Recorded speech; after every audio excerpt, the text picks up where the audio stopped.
We have a shocking update on the Nikita Zadorov contract negotiations. Elias Lindholm has reportedly rejected an offer from the Canucks, and Casey DeSmith is likely to test the open free agency market come July 1st. We'll be breaking down all of that down in this episode of Canucks Digest, but first, make sure to hit that subscribe button and click the bell icon so you don't miss any and all updates surrounding the Canucks this offseason and free agency. And with that, let's hop into the first topic of the day, which is Zadorov negotiations cheapen. And we see here from Elliotte Friedman that he believes Zadorov has a number, and it might actually be a little less than he could get on the open market to stay in Vancouver. I don't think Vancouver is far away from it, but I don't think they've hit it. He elaborated a bit further, saying, when it comes to Zadorov, I don't think they're far, but they haven't gotten there. And because I think Zadorov is inclined to give them a bit of a break, they have to get there. Vancouver's trying to make the best deal they can. They're not there. I don't think this is impossible, but I think they have to get there. Because I think Zadorov knows if he gets to the open market, he's going to be happy with what's out there. And I totally agree with Elliot here, especially in that last part, with him asking a decent amount of money in seemingly the world. Unless it is for Vancouver, he's willing to take that discount a little bit, it seems, out of nowhere. But with many teams willing to pay top dollar for his talents and his abilities and his just natural size, he would be very useful on a lot of teams, especially in the West, where Vancouver will be playing a lot of those opponents frequently throughout the season. So I think you don't want to see him go to somewhere within the conference.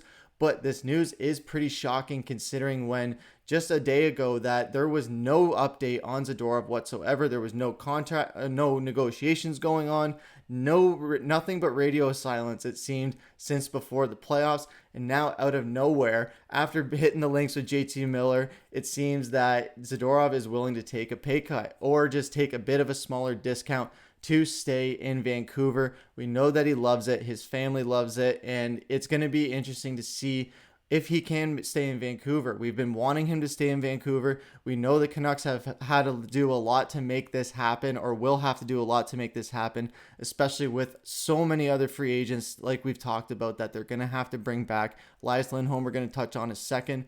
But with Tyler Myers potentially taking a pay cut, you see this defensive core where we were at first worried that this defensive core might have to lose half of their pieces with Ian Cole, Hronek, and Zadorov. But now, if Zadorov is able to take a bit of a discount, they might be able to keep 4 out of the 6. Ian Cole, I definitely think, is going to get shipped out of there. Like Mark said, he's going to be driving to the airport, so he'll be his little Uber driver for that one. And Filip Hronek, I think he does add some trade value if they can move him. So if you are losing those two pieces, you're still keeping Tyler Myers, who is going to be that lankier body containment player. Carson Soucy is extended until 2026-2027 when he's a free agent. Quinn Hughes is locked down. So if you lock down Zadorov, you only have to worry about 2 other defensive pairings to find for those guys. And I think if they can explore the market, explore the trades, I think they'll be able to find someone. Joel Edmondson is someone that I've mentioned that is out there, a veteran presence that could help elevate Quinn Hughes' game while also just being a good morale booster instead of just on the score sheet. So there is other players out there that they could ship Hronek out for. He seems to be asking way too much to want to keep him around. And Ian Cole being the liability that he was.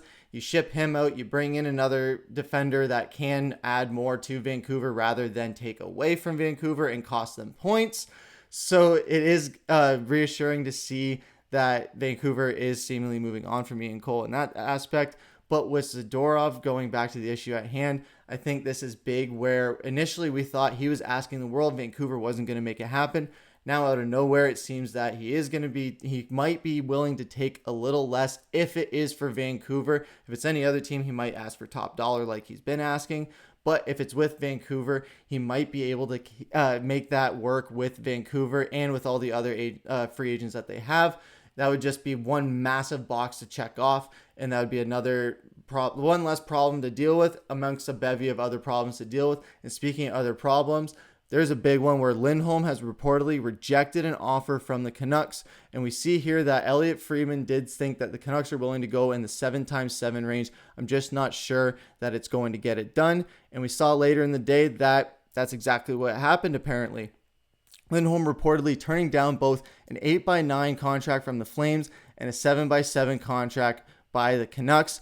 And I think Pepper Brooks would agree here. That is a bold strategy.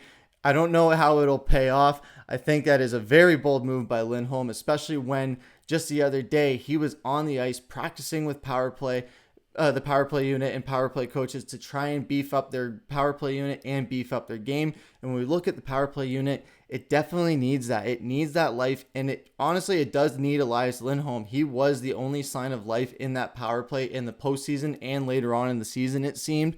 So having him with a guy like with JT Miller being that leader in the center, Connor Garland being that speedy guy on the wing, Quinn Hughes holding it down on defense with Petey also anchoring as a sort of hybrid defenseman on that power play unit in a sense. And then on the second power play unit, we've talked about Hronek potentially being gone or likely being gone. Hoglander, we hope they don't trade away. We would love to see him stay. Joshua, there is that worry that he could be leaving. So if you have Joshua and Hronek leaving, that's a big hole in your second power play unit that you have to fill, especially with the key component being if they keep Zadorov. If they don't keep Zadorov, then you lose 3 out of those 5. So that's a big holes to fill. So if you can't keep Zadorov, you're only losing 2 of those guys there potentially if Vancouver can't afford to keep Joshua around. But in a season where the power play was a massive struggle as well as the penalty kill, so keeping Zadorov is great for that. But where the power play was a struggle, Lindholm is very crucial to keep around. And with him declining that, reportedly rejecting that 7x7, doesn't seem to bode well for Vancouver as far as keeping him around. Maybe they get him into a shorter but heavier paying deal. Who knows? But with him rejecting this offer reportedly, it is very concerning for Vancouver and their power play, especially when they brought in a guy like Yogi Sveikovsky to try and help this power play unit. They brought in the Sedins into a more heightened role within the organization compared to last season. So if they're trying to beef up this power play, losing Lindholm would be very crucial and it would be a very big detriment in trying to progress that. And it would be very crucial to bring him back to try and make this power play what we know it can be with the talent and the depth that is involved with these power play units.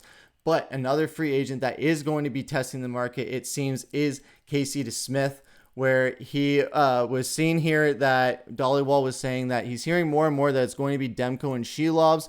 I think internally the organization sees it as obvious. Demko and Shilovs will be the 2 goalies next year. Elaborating further that with the expectation that Shilovs will come in much cheaper, potentially under $2 million, and with Tyler Myers taking a pay cut, they might be able to make this more affordable than Casey DeSmith. You might be getting him under 2, maybe around 1.5.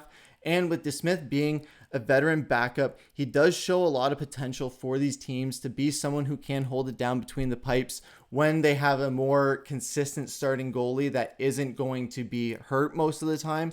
I think that's where Vancouver really struggled with DeSmith this season, or where DeSmith struggled, I guess, and where the management kind of abused him a little bit maybe, or it was just that Demko just couldn't stay healthy this year. So they needed DeSmith to fill in a bit more than he was asked for, because when you look at his stats, 12 wins, 9 losses, 6 overtime losses. So he had an under 500 record overall, 2.89 goals against average, allowing 80 goals on almost 800 shots in those 27 games. He was facing a lot of shots. He was facing a lot of abuse that defensively Vancouver could not hold it down for him. But in those games as well, there was moments where DeSmith made great saves. Don't get me wrong. And the team was definitely rallying behind him. But there was other games where he did, unfortunately, come up short, where he wasn't able to get it done the way they needed him to. And maybe that was a result of them relying on him too much, with Demko being hurt so much throughout the season, and them needing to put a veteran backup into a 1B slot instead of a number 2 slot. So I think with Shilovs and his emergence, like Rick Tocchet saw, where as soon as Shilov stepped on the scene on Easter Sunday, where he had his first game there, and then once he broke out in the playoffs, it really was exactly like you see here, where DeSmith was just thrown by the wayside despite all the guys in the locker room loving him. And Demko himself even giving him a hug after that playoff win. The team was rallying behind DeSmith when they needed to. But when Shilovs broke out, it became unanimous from that point on by the fans, seemingly the organization, and the players, just how they were just like with JT Miller wearing the Shilovs shirts. It was, and other players as well, and fans even. Everyone just kind of took Shilovs in and took him in for the great goalie that he seems to be, and just having the young age as well versus DeSmith being an older veteran backup. I think that doesn't bode well for DeSmith as well. Again, he is going to have market value as a free agent, and I think Vancouver doesn't exactly have to worry because they have Shilovs now as their 1B instead of a number 2 that might have to be a 1B and it'll take a bit of stress off of Demko. So it is unfortunate to see DeSmith likely testing the market, but I think there's just not enough room for him anymore. And it is unfortunately what we were predicting from the start, that Shelovs was going to take over that backup spot. And as well as DeSmith did have, as well as DeSmith did play in certain games and certain moments, it unfortunately wasn't enough to keep it going and keep his job as the backup. But that isn't guaranteed yet. There is still a lot of things to happen for free agency. Nothing's for certain yet, but it is looking likely that DeSmith will be going as a free agent and likely signing with another team. And with that, let's hop into comment of the day. And we see here from this comment from Street Fig that, well, if they want Lindholm back for special teams with the new coordinator, they likely won't be able to bring back Big Z. They also might want to bring back Joshua Meyer, so something has to give. The question is what? They won't be able to get all of them, most likely. Couldn't agree more here. I said it earlier in the video where they're going to have to bring so many people back that there's going to be some compromises to make. So if they can keep Big Z, it would suck to see Joshua go. We've said it before, how he's the Batman to Connor Garland's Robin, or whoever you want to look at that. Those two have just been the dynamic duo of this team. So losing him would be a big blow, of course. Tyler Myers seems to be coming back on a team-friendly deal. That's great. Shelovs being a younger guy. He's going to be on a cheaper contract. That's great as well. So it seems to be a choice between Lindholm and Zadorov for Vancouver as far as what the big free agency signing they want to have is. They have some smaller ones they have to make, and Joshua kind of fits into that in between the middle and the high signing range.